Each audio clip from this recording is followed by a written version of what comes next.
It's the Line Makers on Sporting News.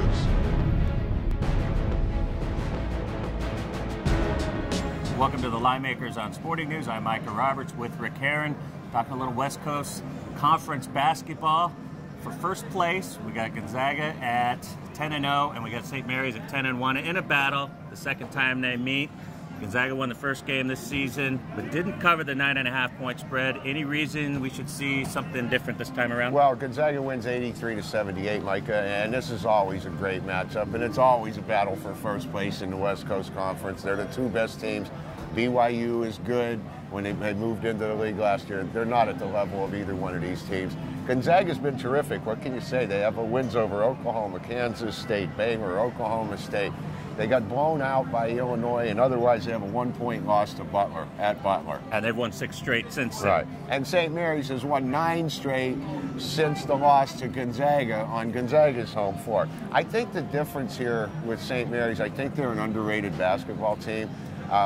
With Stephen Holt back in the lineup, I mean, he can run, he can shoot it, he can defend. With Holt back in the lineup, and he missed a bunch of games. With Holt and Dellavedova in the backcourt, I think, even with Kevin Pangos on the other side for Gonzaga, I think St. Mary's has an edge in the backcourt. But with Kelly Olynyk and company on the other side, Gonzaga has a big edge on the front line. I was really impressed last week with St. Mary's.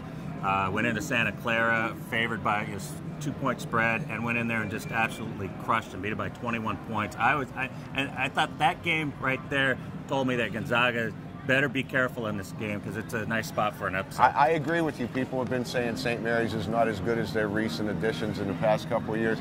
I'm not so sure of that. I think they're very, very good. This is a revenge spot for St. Mary's. We're looking at Gonzaga being a 1.5, 2-point favorite, something like that, considering they were 9.5 at home. Now, how about the pace of the game here? The first game went way over the total. The total in this spot figures to be down a little bit. Gonzaga's gone under in 7 of their last 8 games.